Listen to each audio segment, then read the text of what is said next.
Hi, everyone. Welcome. Come on into the room. We've got an awesome group today. Super excited to have you joining all of us. We'll get started here in just about a minute or so. We've got lots of folks coming out of the waiting room, so just want to give a pause for them all. As you can see on the screen today, we're going to be doing smartphone photography 101. We all have these amazing cameras in our pockets. I don't know about you all, but I am not very well versed in how to use them. So we're super excited that Sebastian from our own Whole U team is going to be sharing with us one of his passions and expertise, which is photography and videography. And we've got a great overview today. So as you come on into the room, please go ahead and just hit that mute button. Have your device with you. If you're going to be eating your lunch, that's awesome. We're glad to have you with us during this time. We will be doing Q&A. We're probably going to save most of them for the end. So if you have questions that come up, that will be a good time to do that. But if something really important comes up, like you just missed a step during one of our demos, feel free to raise your hand. We'll do our best to capture your needs. We've got about 300 people in here today. So hopefully we'll have time for everyone to get out their questions at the end. With that, Sebastian, I'm gonna pass it off to you. Awesome. Thank you, Anna. Yes, thank you. Sorry. Thank you, everybody, for joining today. Wow, it's a big group. It's my first presentation with the Whole U, and I'm really excited to get us all started.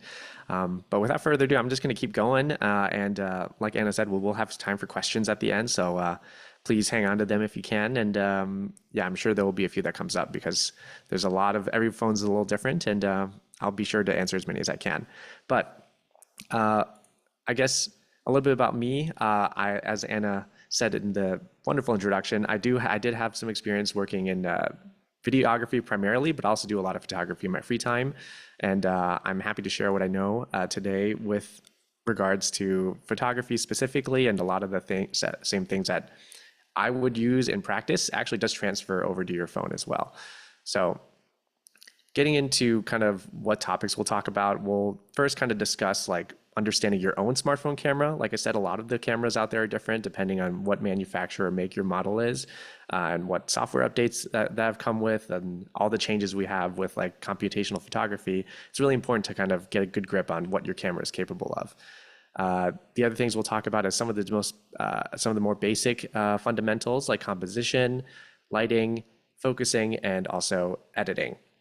And last, I'll have like a couple tips that might help you when taking photos. And here I have a quote from Ansel Adams. He's a very influential 20th century photographer who has done a lot of landscape work and has really influenced the space a lot. You'll find that he was mostly doing work from like the early 1900s or like to like the mid 1900s. But and here he says, the single most important component of a camera is the 12 inches behind it, meaning you. So at the end of the day, these are just tools, and how you use it will ultimately capture or will determine how well your photo comes out. But first, I want to kind of get into understanding your smartphone. So the three things I would like for all of you to kind of master by the end of the day is just these three things, which is resolution, high dynamic range or HDR, and grid lines. I think giving yourself a good foundation is key to making sure your photos turn out well. And our phones now are so much more capable and so much faster at processing things than how they used to be, that like a lot of these things are now just automatic in the background. But being able to know where to find them and use them is going to be really important into helping you have an easier time with taking your photos. So I'm going to go ahead and move on to sharing a demo with you guys. So I'm going to go ahead and change my screen here and flip over to my other camera. So I have both phones, and I'll kind of do a little demo for both iPhone users and Android users to where to find these settings. So within the iPhone, I've already kind of have the camera app open. Hold on, I'm going to tilt this up. And actually, what you would like to do if you want to follow along, and I will open up my settings, and I'm going to go ahead and scroll all the way down to the camera section, and it's going to be right about here. So once you hop in here, you'll have access to all the settings that you need in order to turn on. Some of these may already be on for you, and that's totally okay. But I would encourage you to kind of come in here and poke around in your free time if you want to like change the settings. Um, Typically, it's going to offer more video settings than photo settings. But typically, if you hop into format, you'll have like options for what type of file you want to use. I would recommend just sticking with high efficiency because that's just using newer technology. It's a better compression and it has a little bit more data in there. But under photo, you may also have a section for what resolution you want to capture your photos at. I just have it set to just the regular 12 megapixel Pro RAW. I'm not going to get too deep into formats because it's a whole little rabbit hole in terms of what is available, but Apple does neatly lay out a little description of what each one is. If you don't know which one to choose, I would probably just stick with either this HEF Max or the Pro RAW 12 if you have this option. Not all iPhones will have this, but this one's typically the best resolution with the biggest compression, so it's going to be a smaller file size. And I know we're all running a little low on space these days. The other thing is, if we go back to camera again, I'm just at the main screen where the camera settings are. Under composition, you may see grid here, either on or off. I would encourage you to turn this one on because this is going to help later on in the presentation when I talk about composition. And iPhones by default typically have high dynamic resolution on. That was the HDR setting I was talking about. And that setting is typically on by default. And just to give you a quick rundown on what that means is the phone is so fast. The phones are so fast these days. It'll just take 3 pictures, like a really bright one, a really dark one, and like a middle exposed one. And it'll combine all 3 to make sure that your sky is visible and your shadows are visible. And it just compresses that into one image. But we don't need to worry about that setting here because it's already built in. But I'm going to move on to the Android settings. So for Android phones, it's slightly different since we don't need to actually go into the menu. It's all you can do all of that from within just the phone itself. So on your phone, you might see like a little ellipses, like the 3 dot, which is like right up here in the top right corner for me. And here it also says picture format, which is telling me like what resolution I'm going to want it at, and it's tilted. It's either 12 or 48, which seems to be pretty standard to have like about 12 megapixels, maybe 16. Your phone might have 24. You can choose whatever you would like. Again, if you don't know, I would probably just recommend keeping it to 12 megapixels. It's totally fine for social media or posting onto Facebook, Instagram, and anywhere else you probably want to. It's only if you really want that extra detail and you really want to zoom in for something like say you're taking a picture of a landscape is when you want to go over to the 48 megapixel format where you really want all that extra detail. But keep in mind, it will take up more space on your phone. Moving on to the setting, we're going to look for the HDR and the grid line, or the grid. In here, it actually ends up being the first option. Ultrashot HDR is what this phone's going to call it, but just look for those 3 magic letters. And hold on, my camera just went off. Sorry about that.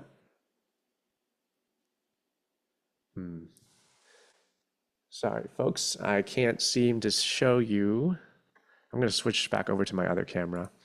But I guess Ultrashot HDR right there. And if we scroll down a little bit, you're also going to see, a little closer.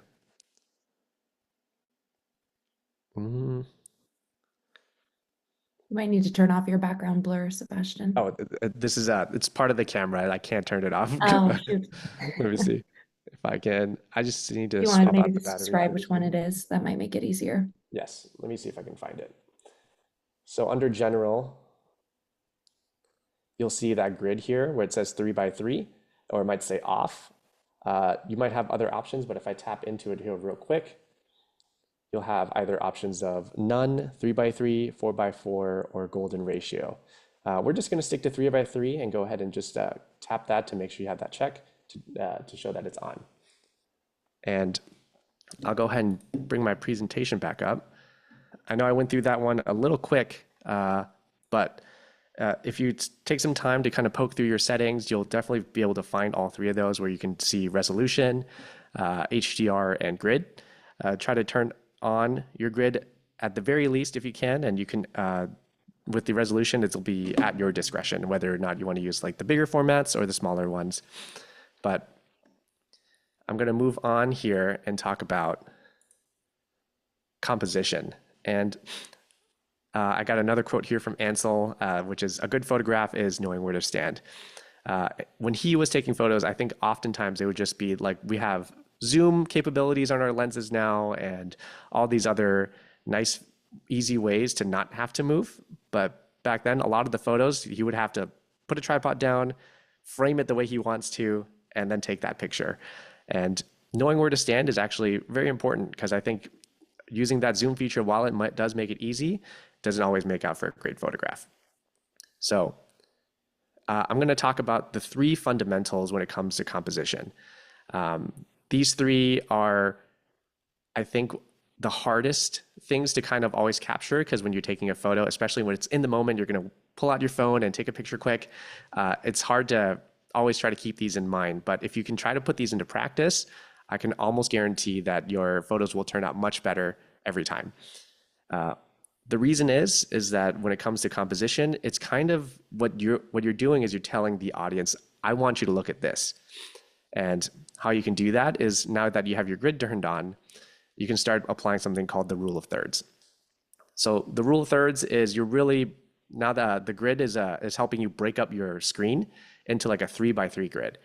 And what essentially the rule of thirds is you want your subject to be either like the first third, middle third, or right third, or using any third of the screen really, as long as you can have your subject occupy like a third of it or 2/3 of it, or have your subject within the vertices.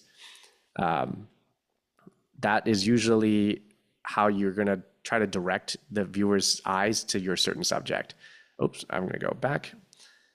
So for example, here we have this person standing within the top vertice on the right-hand side and the bottom, and your eyes immediately know to kind of look to that right side of the screen, and it's taking that 2/3.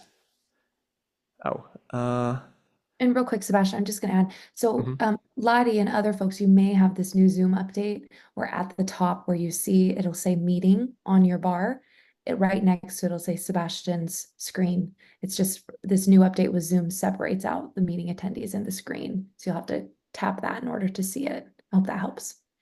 Go ahead, Yeah. Sebastian. Oh, no, thank you. I was about to say that as well. Yeah, I forgot. Like, we have this new Zoom workplace update now. So looking a little shinier, I guess. But yeah, if you guys are still unable to see, please just let us know. We can definitely help you troubleshoot. And I guess the main idea with rule of thirds is just kind of make sure to try to either place your subject within a third of the grid, or the intersections. And it seems like we might still be having trouble seeing some of the slides. I'll work through that through the chat. Don't worry Okay. about it. And then the other thing is going to be leading lines. So with leading lines, it's kind of the use of like lines that you'll have naturally in your picture. They don't always have to be straight, but using your lines within the picture to kind of guide your eyes to wherever the subject is. In this picture, in this middle picture here, I just kind of highlighted 2 yellow lines where this handrail is, and it kind of directs your eyes to kind of where the doorway of the photo is. And by use of leading lines, it really takes a lot of the work off the viewer to kind of focus on where it's supposed to be, or where their eyes are supposed to be. And last but not least, I'm going to talk about symmetry. This one's pretty straightforward. Our eyes tend to gravitate towards symmetrical things, symmetrical imagery.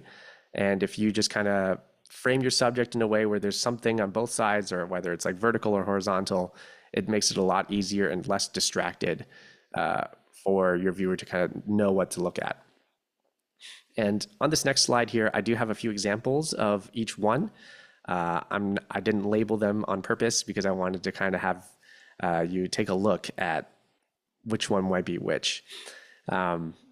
So on the left hand here, you have just kind of like, I would say, take a look at the photo and see where your eyes naturally tend to want to look at.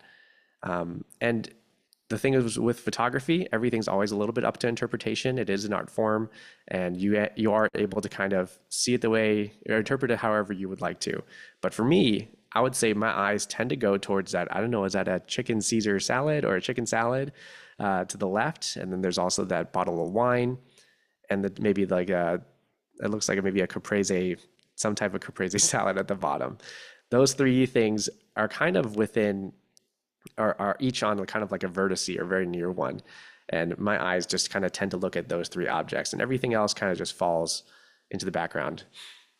And that is I think a good example of what like applying the rule of thirds to an image.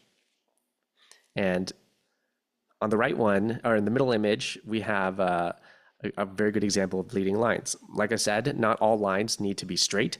You just kind of look at the windy line of the road, and your eyes naturally want to look at that center square of the grid here. And you can find lines in nature, you can find lines in like naturally occurring in your image, or you can also sometimes make them, meaning like you could either position yourself a certain way in order to find it. A good example of this is I'm sure you must have seen like photos of people taking photos of themselves on railroad tracks.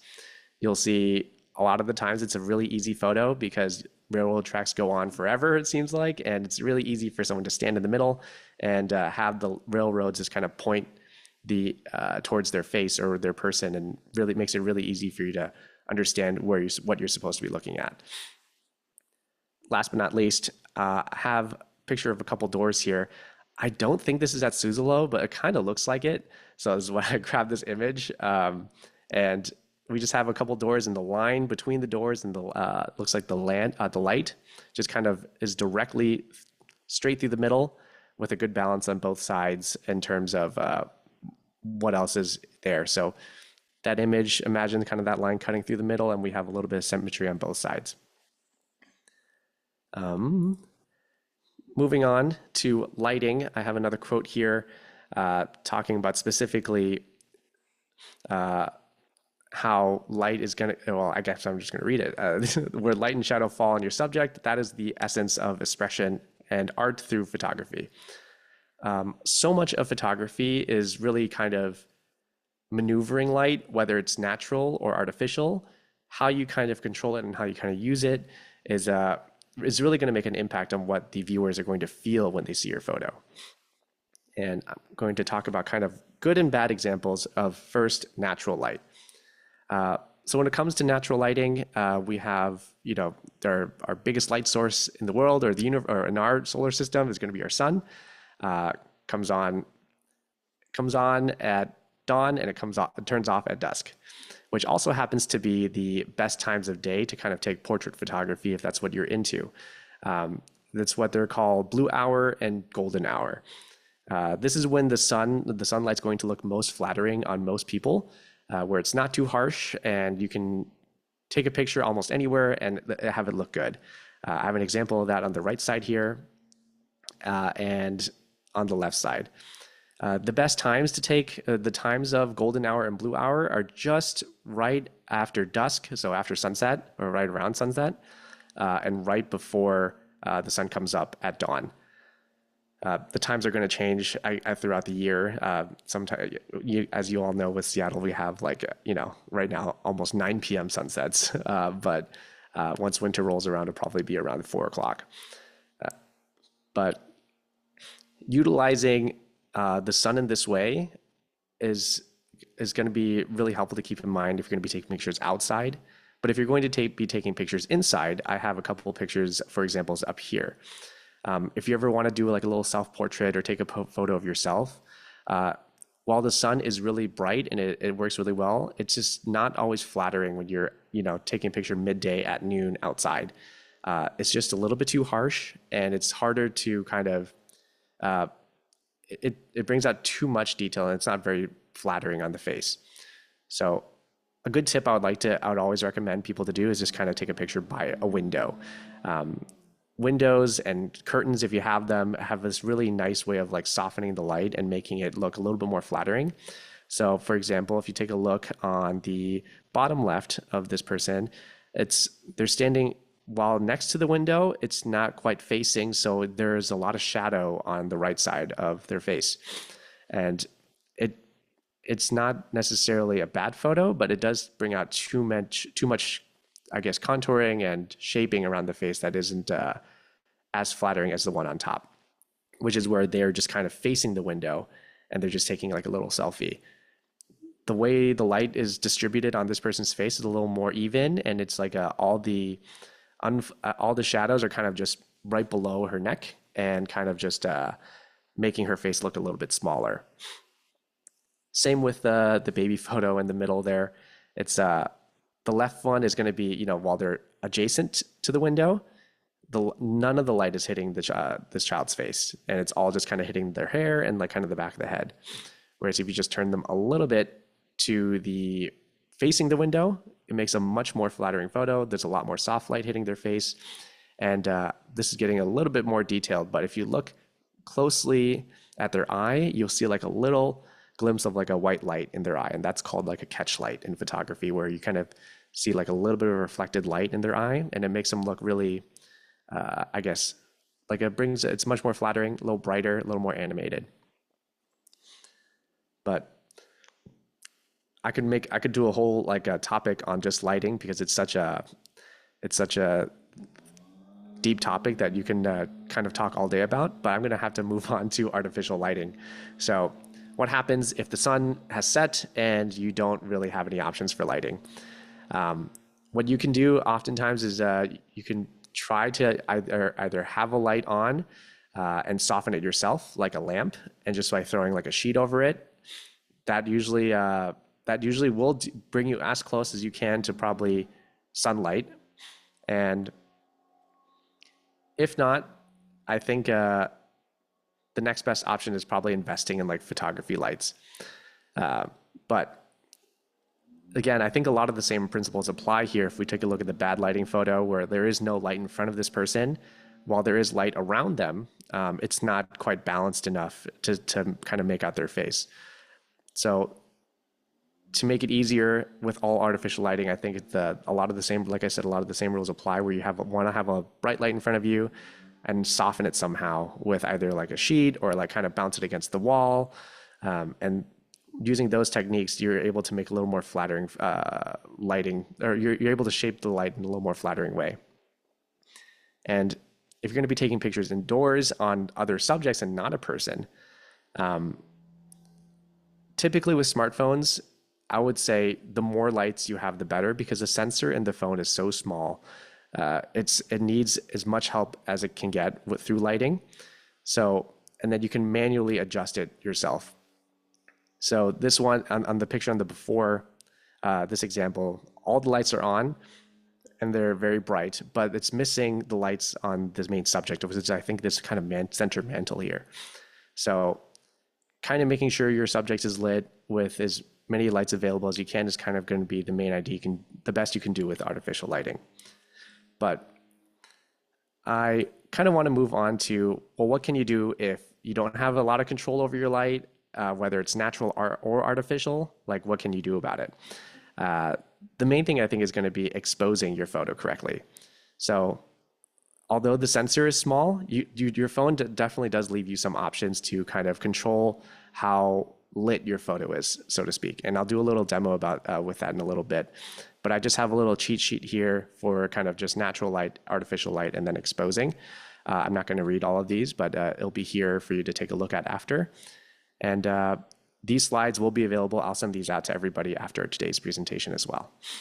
But And Sebastian, we do have a few questions about lighting, if now is a good time for those. We can also sure. say. Yeah, we can absolutely take some questions. Yeah. So one question is, are there any tips for seeing your screen when it's really sunny out? Yes. So our phones are getting a lot. I have to, let's see if I can stop sharing this one for a second.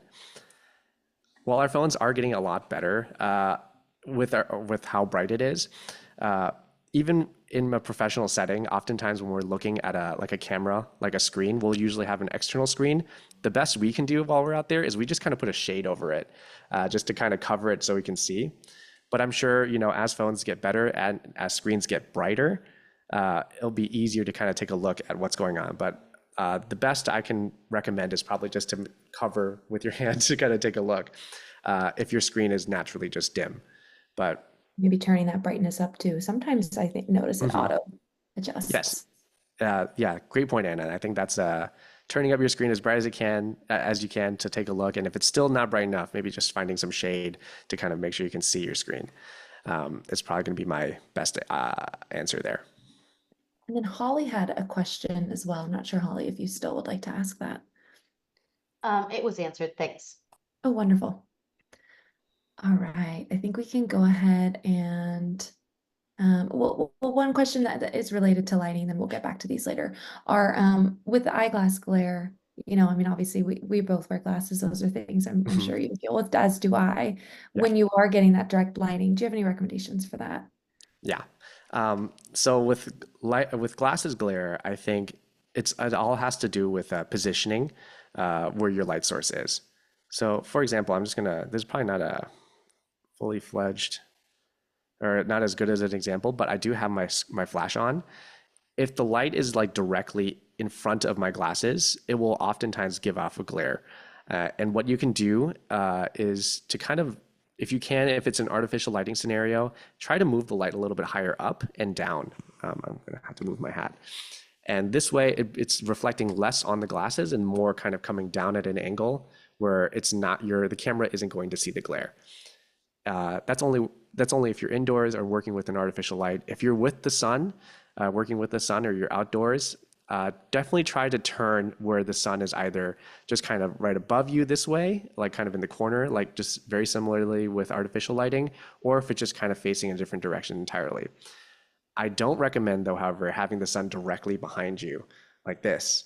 Um, because when the light is pointing right at the camera this way and you're standing in front, you're not going to be very well lit and you're going to end up looking a little bit darker in images. So having a sun behind you, I would say, is typically going to be a no-no.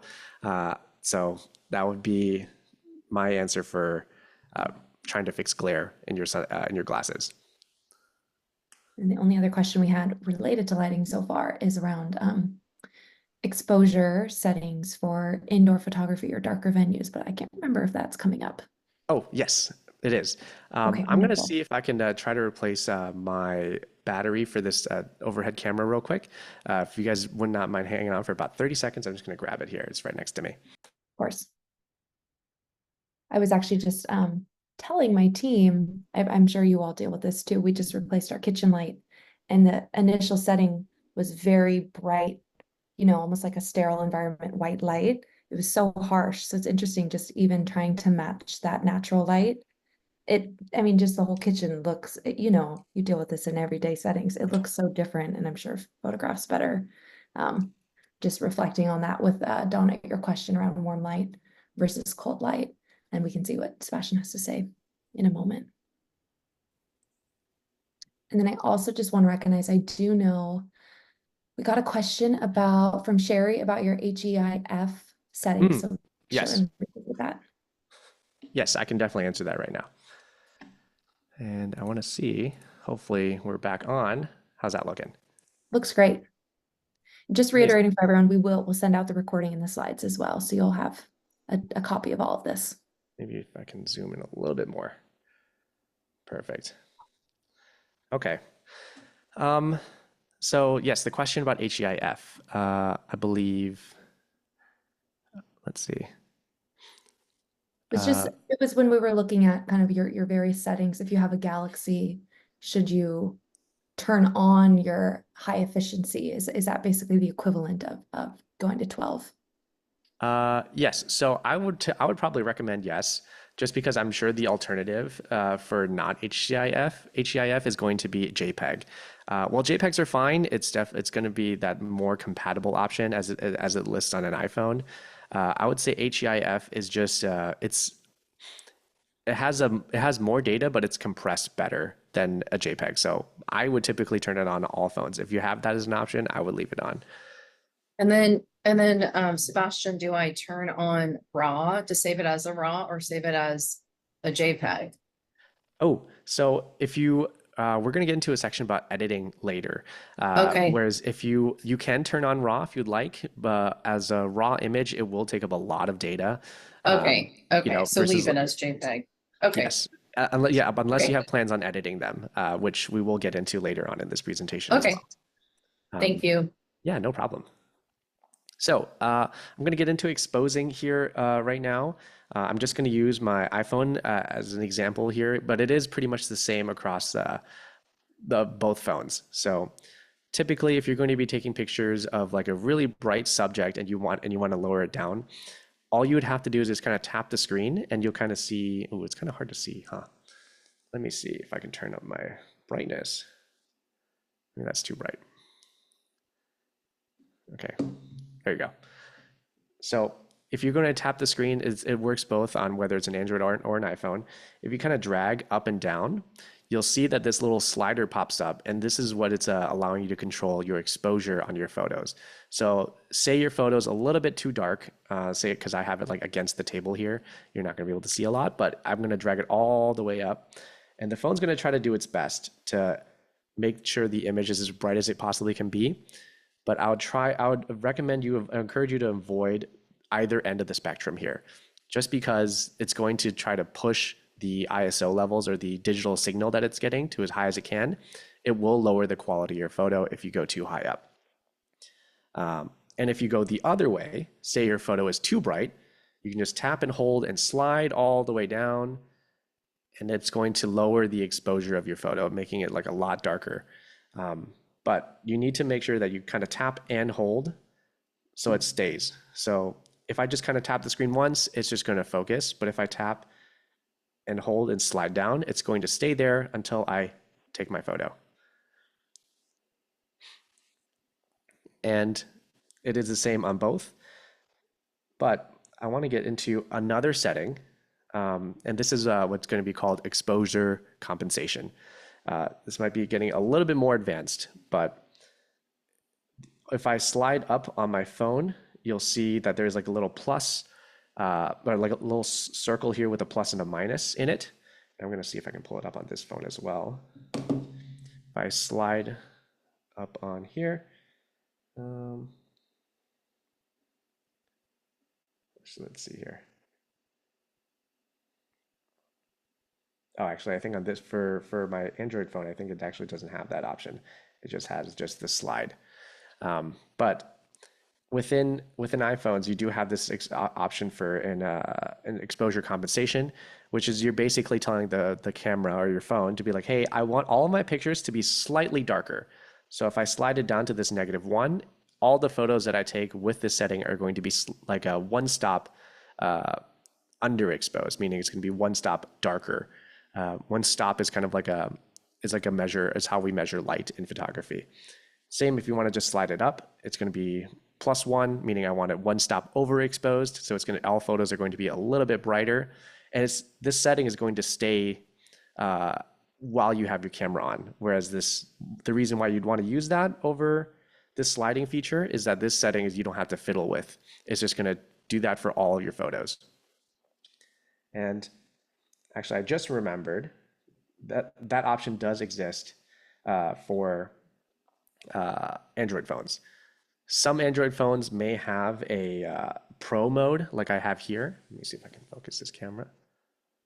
They may have a pro mode, and this pro mode will have that little plus minus, although it's instead of a sphere or a circle, it's in this kind of a square with a triangle on it. I'm gonna see if I can bring it a little bit closer so you guys can see, or so everybody can see. There you go. And to quickly answer your question on exposure, I think just keep it at 0. Our phones are quite smart and they'll be able to kind of figure out what is a well-exposed photo. It's only in certain lighting situations where it's like a little bit too dark, like you're in a room and it's not bright enough that you need to boost it, or if it's too bright, like you're outside and the sun is just way too bright on your subject, is when I would recommend adjusting exposure. And another good question, or a couple other good questions. I usually keep it at 0, and AEAF lock is auto exposure and autofocus lock.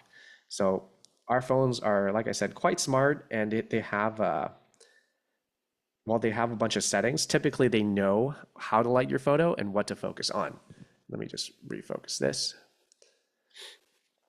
But if you tap and hold, you might see a AE and AF lock. And what that means is if you tap and hold, like right there, AE, AF lock, uh, all that means is I'm telling the phone, this is what I want you to focus on, and that's how I only want you to expose for that subject. So if I tap, that means it's focused on whatever I tapped on, and that's going to be what it's focused on. Typically, like I said, our phones are quite smart, so you can usually figure that stuff out. But if it's having a hard time, you can tap and hold it, and you can manually control that feature if you want. And the same as it works the same on the iPhone. It just doesn't tell you on the screen. Oh, it does right there. AE lock. Yeah, kind of went over. Sebastian, quick question. So if we have AE lock, should we be turning, when we up and down the exposure, is that still turning for the whole screen or is that just within the lock region? It's going to be for the whole screen.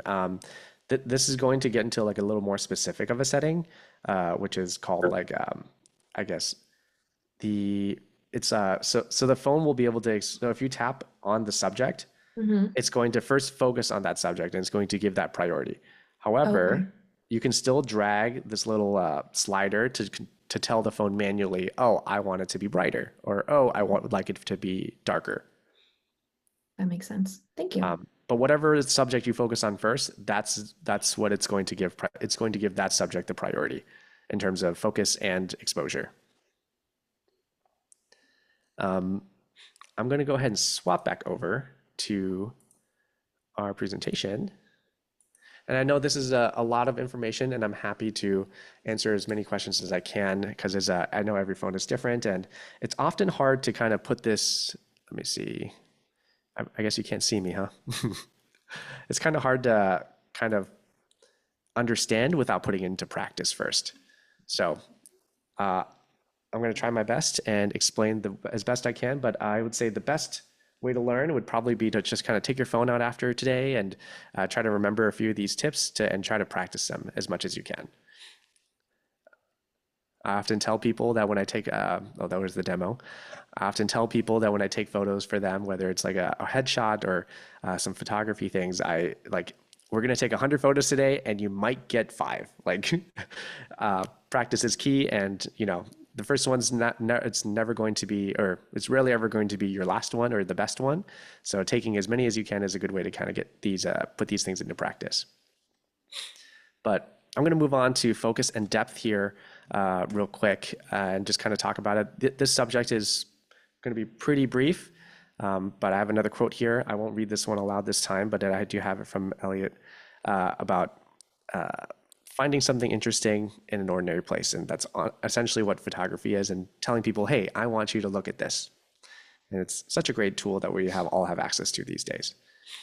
But briefly going to touch on what types of focus. A lot of these things, like I said, are automated in smartphones, which is like kind of the advantage that we have over using cameras. So with smartphones, usually if you want to take a picture of something, you just pull out your phone, you tap the shutter button, and it takes the picture. And it just automatically knows what it's supposed to focus on. And we just kind of already went over it a little bit in the demo, but if you would like for it to focus on something specific, you can tap your screen anywhere and use tap to focus as well. But the awesome things that phones have as another advantage over cameras is something called computational photography. And that's just a big fancy way to say that they're using software to make your photos a bit better or a bit closer to what using a camera would be like. An example of this would be, or an application of this would be portrait mode. More and more phones now have portrait mode. I'm pretty sure most phones or all phones probably have some version of it out there. Whereas when you take a picture of something, all the background starts to get really blurry and it looks really flattering, and you can your eyes already know what to look at on screen.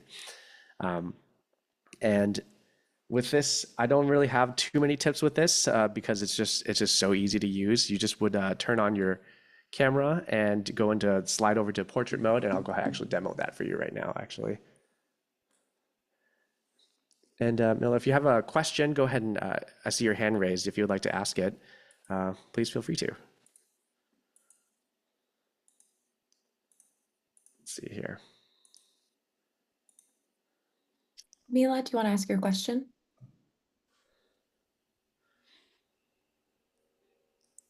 Okay. All right. I think we'll save questions for a little bit Okay. down the line. Yeah. So with portrait mode, if you just kind of go into, when you open up your app, you just have the regular photo here. If I slide over to portrait, that's usually where it's going to live. You have a lot of lighting options on an iPhone, which you can do like natural light, studio. I just typically leave it on natural because I don't want to think too much about it, but I would encourage you play around with these to see what each one does. I've heard if you want to take pictures of just food, maybe a studio light option would be really good, where it's just like everything else on the screen darkens and your subject is the only thing that's like well lit. But portrait mode on here, the only thing that's different about it over your regular photo mode is that it kind of crops in a little bit on your photo. So you might have to take a few steps back. And what the phone essentially is doing is it's going to like try to figure out what's the background and what's the foreground or what's the subject. And if you have enough space, like right now, it's already trying to tell me, hey, place a subject within 8 feet. It's going to use the sensors on the back to tell me, like, to figure out what the subject is and blur out everything else. And although it's not perfect and it's not a full replacement for a camera, I will say it gets really close, probably like 90% of what an actual camera with a really fancy lens could do. And if I look at my Android phone, same deal. It's going to be on the right-hand side, slide over once to portrait. And same deal, 2 to 7 feet away. And you can, I don't think there's any other settings on here. Yeah, just kind of, I think this depth effect is the only thing. So this is, unfortunately, like I have an older Android phone, so there's a lot of extra settings like my iPhone would have, which is a little bit newer. But with portrait mode, I would say the only tip I would have is just kind of take a few steps back and try a couple. It might take a second to kind of take the picture and process, but you can get a really nice, almost camera-like quality with using portrait mode. And I will highlight one thing for our iPhone users out there, and just to be fair, I'm going to make this a little brief, but if you take a look at the top right-hand side, there's a little F icon there in a circle right there. What this is it's that symbol is for aperture. So by default, iPhones will have it at 2.8 or aperture 2.8, which means it's going to, this is the measure for how blurry the background is going to be. So if you have it at 1.4, whatever you focus on, I have a can of soda right here. Let me see here. Well, I would call it pop because I'm from the Midwest, but let me see if I can take a picture of it. And farther away still. So Pepsi. it's like a Japanese Mountain Dew. But if I take a look at the picture, I have it at f1.4. This is going to make the background super blurry versus if I had it at f4 or f5.6. So the lower the number is, the more blurry your photo is going to be. But because because the technology is still improving, at f1.4, it's a little bit too fake, but it's getting really close, like I said. So if I zoom in here, you see my subject is this can, and the rest of the background super blurry. It actually looks pretty good, I would say. Like, you can really, if you really want to zoom in, like the edges are not quite perfect, but I don't think anybody's going to notice that on Facebook or Instagram. But if you want something a little bit more realistic, I would say slide it down to like f4, and you still get a way cleaner line here, and it's still pretty decently blurry. But play around. f1.4 is an extreme, and so is f5.6. So I want to say the default is f2.8, but you can definitely play around with those settings when you're taking pictures in portrait mode. But I'm going to go back over to my presentation here, and I know we got 15 minutes left, and I want to make sure we kind of have some time to get over some questions. And while I'm changing, Tomas, it looks like you have your hand raised. Did you want to ask a question? Yeah, I was just curious if you had anything to say about like warm or cold light and when each would be appropriate, or different types of light. Yeah, sorry, I couldn't hear your first part of your question about the different types of light. Yeah, whether when warm light versus cold light is appropriate and when each would be a better fit. Yes. So again, with our phones, because it's like so much of it is already done, white balance is usually taken care of, and we don't usually have to uh, change white balance ourselves. But if your phone does have a pro mode setting, you do have the option to change the white balance, which is what you're talking about, warmer light versus cooler light. A lot of cameras these days, they typically just lean on the warmer side, like a lot of the color science and like Canon cameras kind of tend to lean warm, meaning like that's when you have like your incandescent light bulbs versus kind of daylight, which is a cooler light. But I would say typically the most in videography and photography, a lot of the lights that we use try to mimic the sun, which is at daylight, which is about 5,600 Kelvin or so. It's not quite, that's kind of like the most neutral light. And I would probably recommend that in most scenarios. Warm light is something you can use if you want to, when you typically use cool or warm light, depending on what kind of mood in the photo you want to put out. If you want something a little more cozy, I think warm lights typically give off that vibe, whereas cooler lights typically are more, I think those are, for me, that's probably that's my least use. I typically don't go past anything like 6,000 Kelvin. So I don't have a lot of examples for you, but I hope that does answer your question. And hey, Sebastian, just while we're jumping off of that F setting, someone did have a good question. Is it better to do it before you take the picture or after? Because you can edit it after as well. Or does it not really matter, just based on your own preference? In talking about portrait mode? Yes, in when you're editing that, I can't remember what the F stands for, but in editing that measurement Yeah, or definitely changing. before. I think actually, I think with the iPhone, you might be able to change it afterwards. Yeah, you can, which Okay. someone mentioned through editing the photo, but is there any reason why it's more important to do it before or after? Is it basically the same? I would say basically the same, but the only reason why you'd want to kind of mess with it is just so you know what it's going to look like in the final product. But because there is an option to edit it afterwards, you can leave it at default and figure it out afterwards as well if you don't want to think about it right now. But great question. Okay. So I guess after focus, I'm just going to talk about depth of field. This is depth of field is just a little bit more, it's still around focus, but as we were talking about how like the aperture setting is going to affect how blurry the background gets, the depth of field is something else that you can also add to your photos to kind of give it that blurry background effect without having to change the aperture so much. So essentially, there's two ways to get that blurry background. Is either you have your f-stop super low in portrait mode, or you use something called a shallow depth of field in order to make your photos a little bit more blurry. Meaning if you have your subject really close to you and your background is really far away, you can make a really nice blurry background. And I'm going to take another example with my soda can here, what that would look like.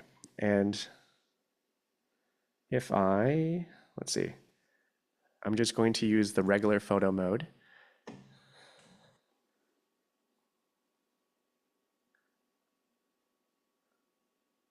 Okay.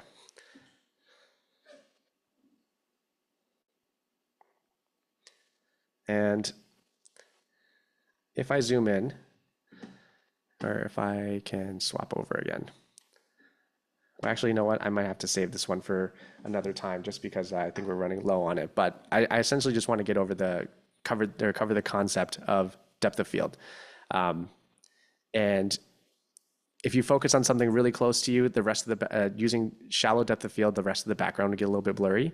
But if you use deep depth of field and a large portion of the photo is actually in focus, nothing from the foreground to the background is going to look blurry at all. It's going to focus on the entire image, which means that plane of focus is going to be very deep.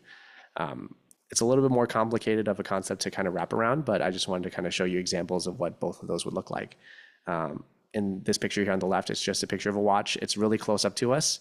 And I don't know how long wherever this stand is that it's sitting on, but it looks like the rest of the background is very blurry because it's much farther away from the watch. Whereas in the right, we have a whole entire landscape. I don't know of where, but it does look really pretty. But because we are focusing on all the things in the image, neither the ocean in the background nor the grass in the foreground looks super out of focus in this example. And that's all I would like to cover here. Last quote from Ansel here. You don't take a photograph, you make it. And what for here, I think during his time, he definitely did had to make the photograph where you'd have to move into a certain spot, time everything, and take the photo. But nowadays, we do have a lot of options when it comes to editing. So on our phones, a lot of them have a built-in edit feature where you can do a lot of the basic editing functions. And the 4 that I'm going to talk about is just going to be your basic adjustments, which is kind of just exposure, contrast, and color balance. Tomas, you mentioned this earlier on warm and cool lighting, and we'll kind of get into that just in a little bit. There's cropping and straightening, and then there's like filters. So in this example on the right, there's a little before and after of what editing is capable of. And oftentimes, if you just kind of mess around with the editing settings a little bit, you can oftentimes make the picture a lot better than what you had to start with. While the phones are smart, sometimes they're just not capable of doing a lot in terms of like capturing the entire image, and you can use editing to kind of fix certain parts. So these are the type of like the 4 kind of bigger photo editing apps that exist. They are available in both Android and iOS. I'm not going to cover each one, but I just want to put out a few examples of what I would recommend if you're looking for a new editing app that is not the one that's built into your phone. Though the one built into your phone is perfectly adequate, these just offer a lot more settings and filters and extra things that you may want to try using. And yeah, I think the most popular ones are probably just going to be the 3 on the left, either VSCO, which is kind of like a photo sharing app with a built-in editor, Lightroom, part of the Adobe suite, and Snapseed, which is actually from Google. But I'm going to have a little bit of an editing demo here just to kind of show you quickly what I would do if I were to take a picture and it didn't turn out exactly the way I wanted it to, and I wanted to do some editing to see if I can fix it. So let me see if I can pull up a photo to edit for you guys. And while you're doing that, Sebastian, I'll just share, we were really blown away by the interest in this session. So we can go ahead and look at all these questions and see what other follow-up sessions we might be able to do. Perhaps maybe one, specifically on editing, as I know we've tried to cover a lot in an hour. Yes, yeah, absolutely. And yeah, please, if you have any questions while I swap over to my other camera, please ask away. Let's see here. Okay. I'm going to reset.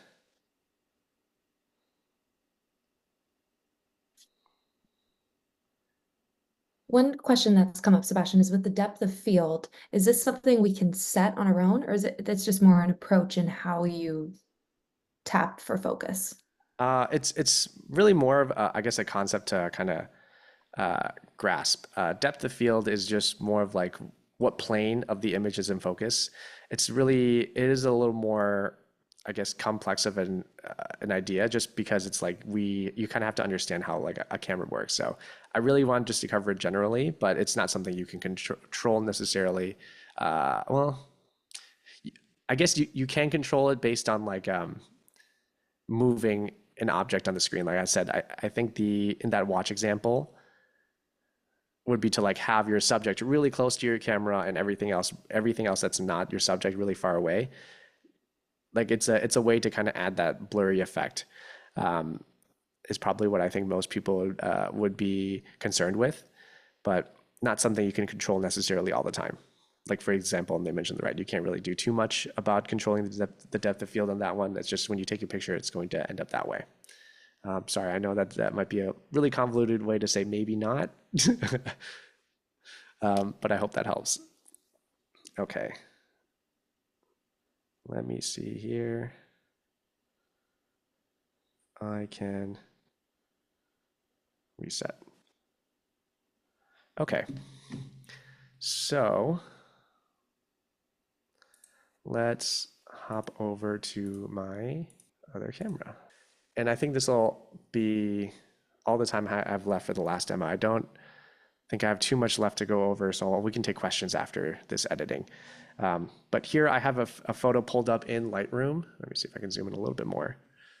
And this is just, I took this down and by the fair, by the pier actually. But the sky kind of popped out really nicely, and like some of the light came out, but it couldn't get quite like the image to show quite right. Meaning like this side of the screen is really dark and this side is like really exposed, and I think we're actually kind of losing detail in the sky here. But the great thing about all these apps is they usually have like a really nice auto setting. So if your photo didn't turn out super great and like really exposed well enough, you can typically just tap that. And look at that. I think if I just tap and hold, it went from this to that. It kind of brought some color back, brought back some of the shadows, and you can manually do this as well. And I want to keep in mind that all the apps that I shared earlier in that earlier slide, they're all free. And they do have options for everybody to kind of tinker with your photo. But if you don't want to think too much, I typically just start by hitting an auto, and I would go into the light setting to kind of mess with the shadows. Maybe it like still didn't bring out the building enough, so I want to like maybe boost it a little more, just like that. And kind of going into some of the contrast things, if I want like more the blacks and the whites to be more separated or more crunchy, so to speak, I would kind of slide that up a little bit more. And honestly, for this photo, that's kind of all I actually want to do to it. If I just have like another before and after, and there we are. And perhaps one last thing I'd probably want to do is maybe just crop it. Again, keeping that rule of thirds in mind. If I start sliding, this little 3x3 grid comes on, and it's going to help me kind of frame up my image. And maybe what I want to do is just kind of have this building at that bottom vertice there. And if you take a little cropped, like a photo that's a little bit too tilted, you can always use your straighten feature, or even kind of turn it yourself to make sure it's straight. I think this one might actually be okay, so I'm going to leave it like that. And I would say last but not least, while we're not all photo editors, a lot of these apps will come pre-built with some filters, and you can definitely use some filters to make your image look a little bit more pleasing. And I just have some of these open already, so I'm just gonna tap through. I typically will just look at which one I would like to use and kind of go through. I think I like maybe this one, this first one here. But my number one tip when it comes to using filters is never, ever have it at 100%. I think by default, it does have it by 100. And my only recommendation would be just to kind of bring it down to like 50%. So it just adds like a little touch of color, but not anything that would be too overpowering for your image. But there we go. I think that's all I really have left to share for as far as editing this photo. And I'm going to go ahead and swap back over. And I know we're out of time, but I will stick around for maybe a couple minutes if anyone has any dire questions they want to ask. This session is being recorded, and it will be posted onto the Whole U YouTube channel afterwards. If you would like to see that, we'll be able to send out the slides as well for anyone that would like them. So I think... All right. Well, I do have a few questions queued up, and we can maybe just take a few minutes here.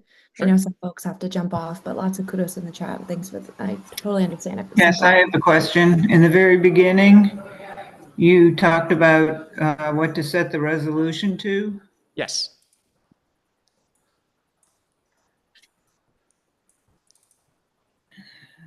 What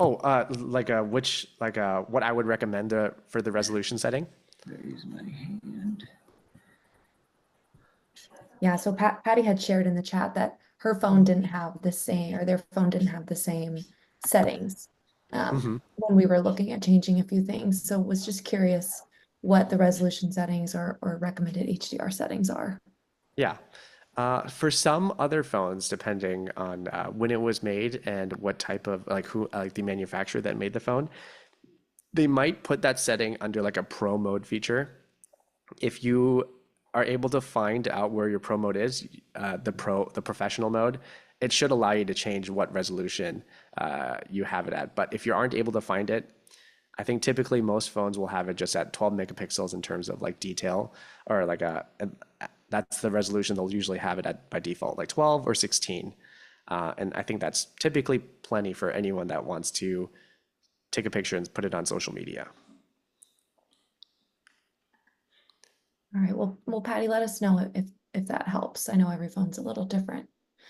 We just got a few other questions. One, a few folks were asking about some photos, when you take them, they're in the HEIC format, and how that can just be kind of frustrating for, file transferring. File transferring, Is yeah. there a way to make them all JPEGs, or I don't Yes. know enough about that either.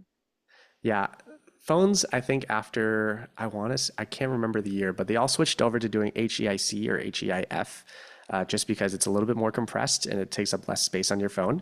But if you want to switch back over to using JPEG, that usually is still an option. If you go into your camera settings, I'm guessing you're using an iPhone. Let me see.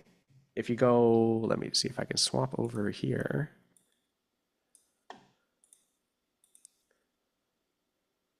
Oh, still on? Nope.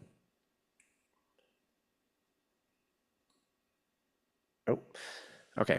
Apologies. I think my camera, this battery also died.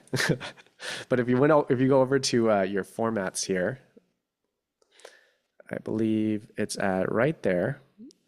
Nope. You can choose most compatible. And what that will do is it'll make it all your images JPEG.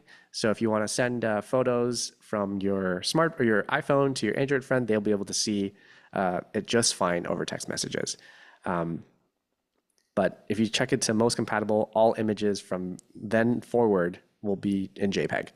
And your videos as well will also be in MP4 format, which is generally it's an older codec, but everybody does know all technology is compatible and familiar with those types. Thank you. Mm-hmm. And then another question, we just had a few that are about, and it's hard to know if some folks are still here. So maybe we can just save these for another time. Or tips for a good pano shot or slow-mo and cinematic shots as well were a few questions. Ooh, if you had okay. any just quick thoughts on those, we could Yeah. always dive into them deeper. Yeah. I think for cinematic shots, if you want to use the cinematic mode on your phone, on an iPhone, it is a little bit different than an Android. An iPhone, what it does is basically it adds portrait mode to all of your videos. So it blurs out things that it doesn't think is important. But because it is like a newer technology, it only came out just a few years ago. It still has an issue with figuring out what's the subject and what's the background. So I actually do like using the cinematic mode, but this is somewhere where you're going to want to set the depth, that circle in the F. You're going to want to set that setting before you hit record, because you won't be able to edit that afterwards. And the other thing with slow-mo, video, because it's going to be like recording video at a much higher frame rate. Sometimes it's like 120 frames per second or 240. You're going to need a lot more light for it to look good. You'll often see that's probably the reason why when you take slow-mo that a lot of the videos are a lot darker. It's because it is taking a lot more frames into the camera, and using more light is going to make your slow-mo videos look a lot better. All right. Well, with that, we are about 5 minutes over, so we're going to go ahead and close. Just thanks again, Sebastian. This was really a great intro and a good overview of just some of our different settings. I hope folks enjoyed following along. As we said, we will definitely make sure everyone gets the slides and the recording, and we'll be in touch, that we've got a good sense of maybe some other interests, what folks want to learn more about. So stay tuned for potentially some more invites from us. And Sebastian, I'll let you close us out. Awesome. Yeah, I hope that was valuable to everybody, useful in some way. I know we covered a lot of information in a really brief amount of time, but I tried to keep this presentation a little bit general as a lot of the phones are different. And there was a lot of topics to cover. But I want to thank everybody for attending, and I hope everybody has a good rest of their Wednesday. Thanks, everybody.